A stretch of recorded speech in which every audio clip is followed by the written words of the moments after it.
Hey everybody, this is Donnie with Standing Goats Rescue. I wasn't able to go out in the field today looking for evidence of the cavemen. Uh, I got tied up helping my sister out, but I was wanting to touch base with everybody and just kind of let you see the animals and this is hurricane debris from Hurricane Michael. We haven't got it all hauled off yet. We're down to the minimal stuff finally. There's our ducks. We have to change that water out every single day, sometimes twice a day. They get it so nasty. It was changed out about 2 hours ago. It's already full of dirt. Anyhow, what I was wanting to let you guys know, we've got rain coming this weekend. It's supposed to start Friday and rain all the way until Tuesday. And I'm going to go out to the area where I've been getting all the howls, all the screaming sounds, and I saw that, I don't know what it was, I saw something way up in the top of that tree, and it was huge. It was in the swamp. It was on the video that I titled The 200-Pound Squirrel. But I'm going to go back to that area. When it rains, it's easier to walk around. It's quiet. You don't have all the crunching sounds from all the leaves. The leaf litter in there is really thick. And so I like to go when it's raining. I know these forest giants, the minute that I pull onto the trails that lead back to that area, they know I'm there. The minute I pull off of the clay road onto the trails, and then it's another 1.5 miles to 2 miles of driving into the actual forest to get to the area where I get all the howls, all them crazy sounds. But in my mind, I got this crazy idea that if I can't hear myself walk, that the giants can't hear me either. And they scare me. They honestly frighten me. I don't know if it's due to the bad encounter I had in Marianna, Florida, or if it's their size, or they've got such a crazy look in their eyes. Here, buddy, let me grab that water right quick. There you go. If you've ever seen one up close, their pupils they're big. They're really, really abnormally large, and they're almost egg-shaped. They're not round like ours. And they're not like a cat size, but they're egg-shaped, and they really give you a really creepy feeling when they look at you. At least they did me. And there's between the size of them and their eyes, I think that scares me more than anything. But even if it were a small one, one 5 foot, and he had his eyes closed or was wearing sunglasses, it'd probably still scare me. And that's just the truth. I don't know how else to say it. There's Beulah. Hey, fat girl. But I'm hoping if all goes well, I will be going out Friday. In that area, I have not tried a live stream over there. But I definitely want to try it. I want to see how it works out, if I get a good enough signal. I don't think I will over there. It's so It's just desolate. It's really, really out there. And it's a long way from any state road or any pavement. It's a swampy area with a little bit of hardwoods and a lot of pine, a lot of wet bottomland. It's a beautiful area, but I don't think I'd get a good signal. If I do, I'm probably going to try to live stream again. Something's going on with the app that I use. And on my end, when I'm doing the live stream, everything looks fine. It looks normal. I do have lags, and I get notifications all over the screen to where I can't even read the comments you guys are writing on it until those notifications clear off. And it's I thought it was from the phone notifications, but it's not. It's from the app, and it's the Streamlabs app. But one of the problems I was getting is on the viewer's end, the video was upside down. And this contraption that I put together to hold my phone to where I can keep it out in front of me and see what's going on without sticking my fingers all in the way. It doesn't work very good when the phone's upside down. I have to turn the whole thing over. But anyhow, we got it figured out. I just got to turn the phone upside down, and then everything's right on the viewer's end. And I'm grateful for you guys letting me know when the videos, these live streams are off or if something's not right with them. I really thank you for that.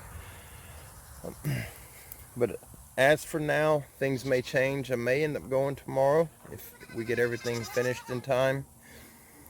But if not, I'll be going Friday when the rains hit. As long as there's no lightning, then I'll be packing my gear up and heading out there. There's an area, if you guys are familiar with the panhandle of Florida, Carrabelle is an old town. It's a coastal town. It's on the east side of Apalachicola. Well, there's a state park, or not a state park, I'm sorry. It's a wildlife management area, and it's called Tates Hell. Tates Hell Wildlife Management Area. And there have been a lot of documented sightings reported in that area. And I didn't find out about that until about 2 weeks ago. And I'm planning on going over there. I did see some of the interview that was taken. And one of the Bigfoot organizations, I don't recall the name of it, but they went over there for a couple of days, and I think they even camped over there searching for evidence and trying to catch one of these creatures on video. And there's a write-up on Google. I don't remember the name of the site I seen it at, but I believe it was, I typed in Sasquatch sightings in Northwest Florida, I believe that's what I put in the search bar. Hey Esther. Hey girl, are you hungry? You ain't gonna talk? Hey pretty girl. That's Miracle. She was born Christmas morning. Hey little girl. But anyhow, I plan on making a trip over to Tates Hell. They're all waiting. Mama went to get them some hay. And this is what we call our girls. These are the females and the babies, and the males that have been castrated. That big guy right there, the white one with the red head, that's Benji. That's my bud. I'd let you take my home before I let you take him. He's one of a kind. He's the one that we take everywhere. If you ever hear me talking about Benji, I mount a little camera on his horn right there with Velcro, and he loves it. When that camera comes out, he knows it's time to get in the car, and he's game. But anyhow, I apologize for getting off track. My plans are to go to Tates Hell, spend the whole day over there if possible. Kim, my wife, she won't be able to come with me. I don't want our granddaughter out there with us. We're adopting her now, and she's 7 years old. And I do not want her out there near these guys. I don't know anything about them other than they're large and they scare the crap out of me. But I'd just rather our granddaughter and my wife not to be there. If I can get one of my few friends to go with me, I had to cut off everybody that I grew up with when I broke my neck. A lot of them, they were coming to visit me so that they could hit my medicine cabinet every time they went to use my bathroom, and they were stealing the medications, the pain pills that they had me on after the surgery, and they were being true friends and just cleaning me out of the medication that I needed. And instead of fighting with them, I talked to them about it, and I closed everybody off. I deleted every contact in my phone book on my phone, and I went to Verizon, and they charged me $10, and they changed my phone number, and I moved. So I've got about 5 friends. I got a lot of friends at church, and I've tried to talk to some of them about my experiences with these creatures, and it didn't turn out well. I was ridiculed for it by supposedly Christian folks.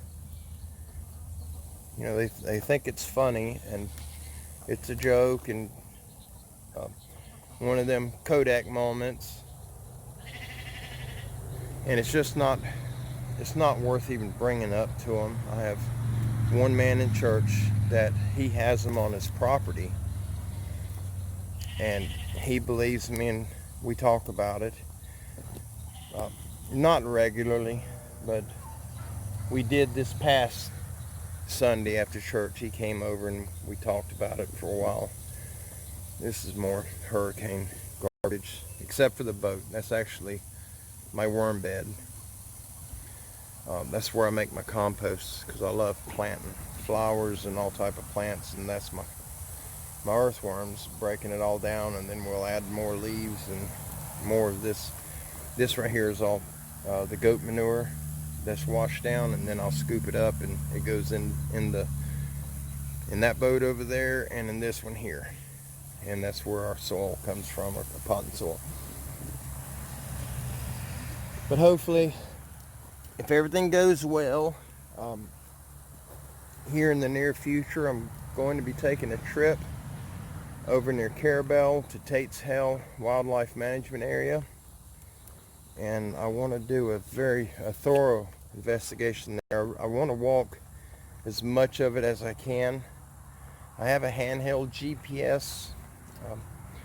It doesn't work as good as the one that's on my phone, but I can't use the one on the phone if I'm videoing. I have to actually stop the video, and I don't have a lot of gear, a lot of electronic gear. I've got a compass that I hang on my jacket, but I don't have the gear that I need to properly get out here, but I don't know what's actually needed.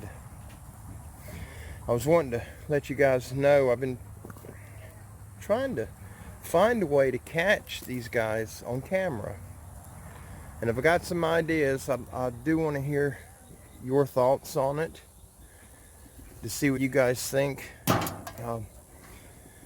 One of the things I tried recently is I took my trail camera, and instead of strapping it to a tree like everyone does, and you know, the people that are tying them onto the trees, you hear a lot about these caveman creatures they come from behind the camera and they'll reach around the tree and they'll fiddle with the camera. And sometimes the camera will get a snapshot of fingers or black hair, but they're not catching the creature. And the reason, I believe, is the IR light that the cameras produce. Deer can see it. I know that for a fact. Deer can definitely see that light. And it's hard to get, especially your bucks, it's hard to get them on camera.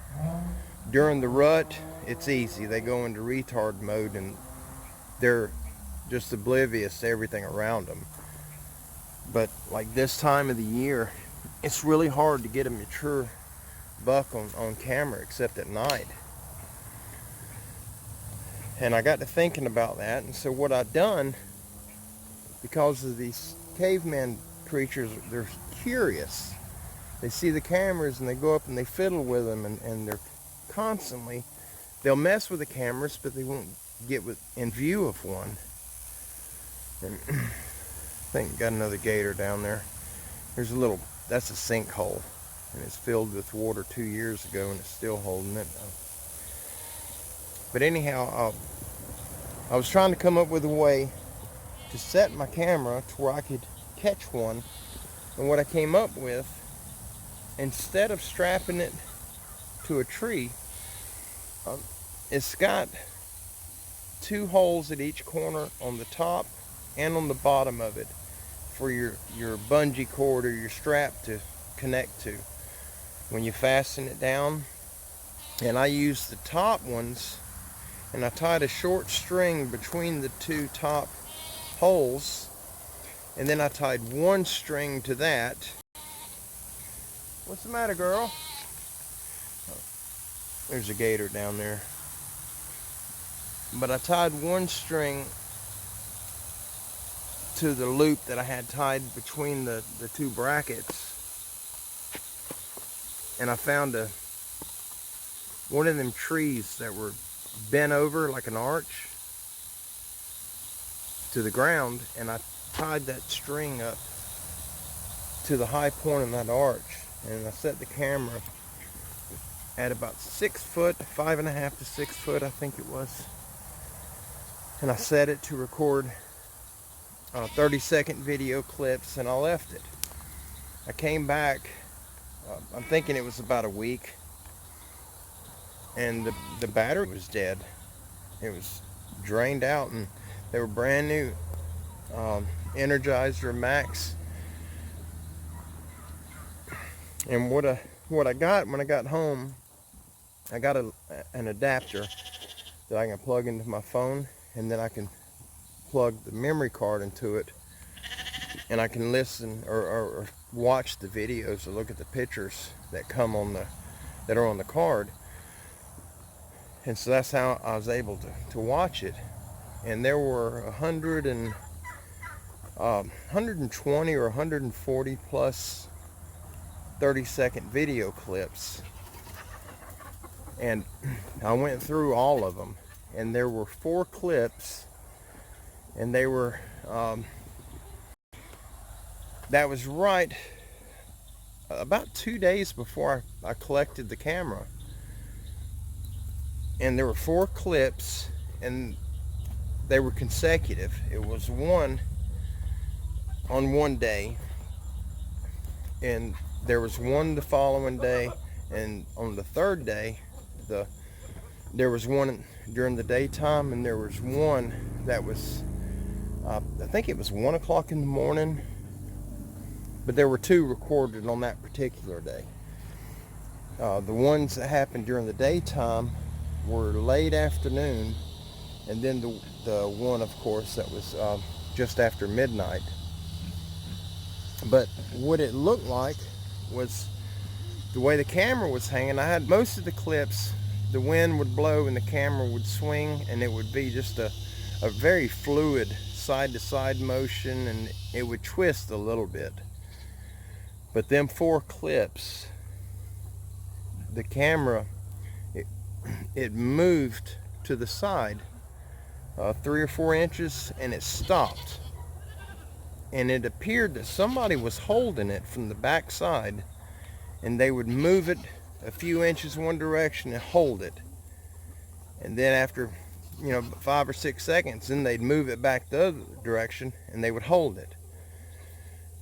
And this happened 3 of the clips. It done that each time. The 4th clip, that was the one that was after midnight. That one done the same thing, but then it went to the side and it stopped. And it wasn't wind. It wasn't a fluid movement. It moved to the side like it just started swinging from a dead stop. And where it was hanging, which would have been, the camera would have been positioned at 6 o'clock. If you were looking at the face of a clock, it would swing out to about 4 o'clock, and then it would stop, and it'd sit there 4 or 5 seconds. Then it would move back to what would be the 8 o'clock position on the other side. Well, then it went back to the resting position. It swung down and it stopped. Just really quick, it stopped. And then the camera tilted up toward the treetops. And it sat there for 2 or 3 seconds, tilted upwards. And then it went back to the neutral position, and 1 or 2 seconds afterwards, it tilted down. And it was tilting almost straight down. And if it would have been another inch or two, if it were tilted another inch or two downward, whatever was doing it, I would have seen their feet. I mean, it was almost straight down. But it worked out great. And I tried to put the videos to my phone to where I can upload them to YouTube, and I ended up deleting the whole thing. I am not technology savvy in the least bit, and I don't know what I'm doing. Everything's trial and error, and I don't have a computer to upload this stuff to. And I deleted them, but it aggravated me when it happened. But with the activity I've been getting up there, I don't think it'd take nothing to get that same type of result again. But what I'm looking into getting is there's a small attachment that snaps into the bottom of your phone, and it is a thermal camera, and the name of it is Seek, S-E-E-K, and I think it's there's a Seek XR and a Seek Pro. I think it's the XR version, but it's designed for long distance, for using out in the field.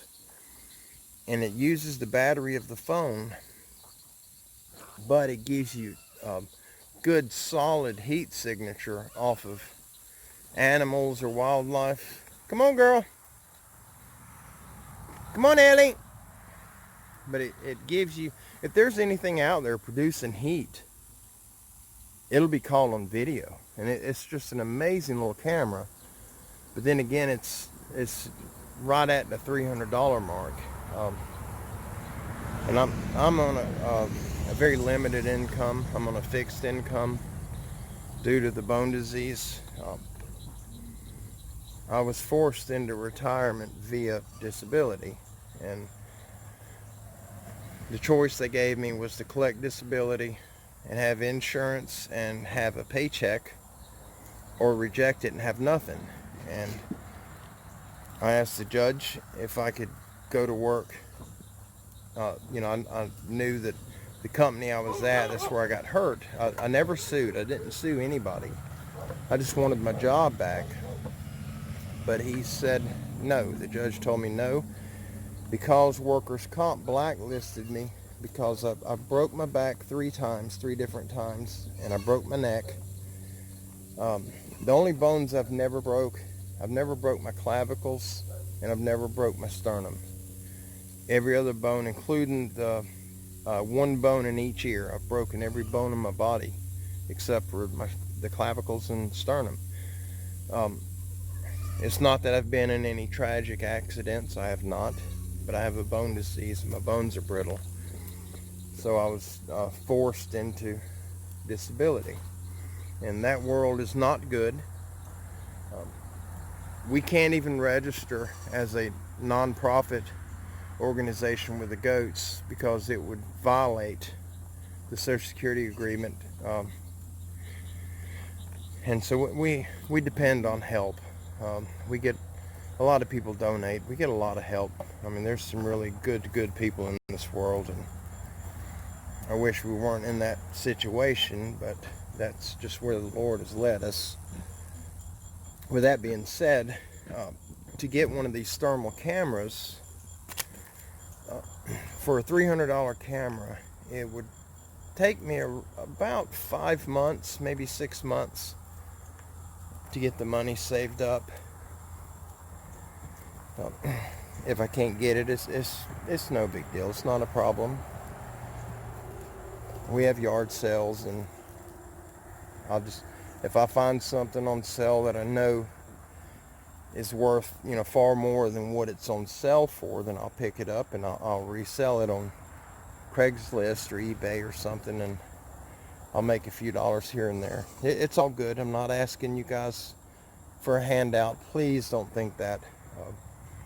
I'm just explaining to you why I don't have like a thermal camera or these, the gear that's required to catch these guys. But it's coming. If that's the path the Lord wants me on, He will provide it. We'll come together. But my plans are, I am saving up. I have a little bit put aside now. I am saving up to get the little thermal attachment. And I do have somebody that'll go out with me at night. But he works a lot. And he's the one, he lives on the coast. And it's about 40 miles from my house to get him. And he's not legal to drive. He doesn't have a vehicle. So I have to drive out there and get him. That's about a 45-minute drive. And then go to wherever we're going to go. And then afterwards, I got to take him home. And that's a lot of unnecessary mileage. And even our gas, what we use each month on gas, we've got a budget on everything, unfortunately, but it's all good. I'll make it happen. But in the near future, we're aiming for Tates Hell Wildlife Management Area. That's where I've really got my heart set to go there. They've had a lot of documented sightings there. A lot of craziness has happened. Hey, Ellie, what are you doing, girl? Come here. Come here. This is the bottle baby. Her mama rejected her. She actually died. She was a baby, and my wife had to do CPR on her. And we got her back, and we had to bottle raise her. She's getting a little age on her now. She's a miniature. She's the baby. But anyhow, y'all just make sure your notifications are on, and I will post a heads up when I know the exact date when I'll be able to make it to Tates Hell. And I'm going to try to live stream some of that. I've never been to that area at all. I've never even passed by it, so I don't know what type of Verizon coverage that I have over there. Because I believe that the cell signal is what I'm live streaming through. I think that's how it works. But if the signal's strong, I will be live streaming over there. If not, I will be recording. I will have footage. And as soon as I get the footage, within a couple hours of being home, I'll have it edited and start the upload process. And the uploading is what takes so long, because I do it through the mobile data. Since I don't have Wi-Fi internet, or I don't have any kind of internet except on my phone. So that's how I have to upload. I hit the upload on my phone, and then we plug up the phone and I go to bed and let it upload while I'm sleeping. But all right, guys, I just wanted to share the animals with you in our little hobby farm, our rescue. Thank you all for joining me, and thank you guys that have contributed through your comments, your suggestions, your advice. I am so honored. Thank you greatly. And those of you that do pray, I'm blown away. You know, each and every day, everything that I do, I rely on the Lord to lead me. And if there were a way to possibly overdose on prayer, I would be there. Guys, y'all have a wonderful evening. God bless you all. And Friday, I should have another video up late Friday. If the rain doesn't come until Saturday morning, then I'll be there Saturday. Whether it rains or not, I will definitely be there by Saturday. And I'll have the video posted the same day. Y'all have a wonderful evening, and look forward to hearing from you guys soon. Thank you, and see you later.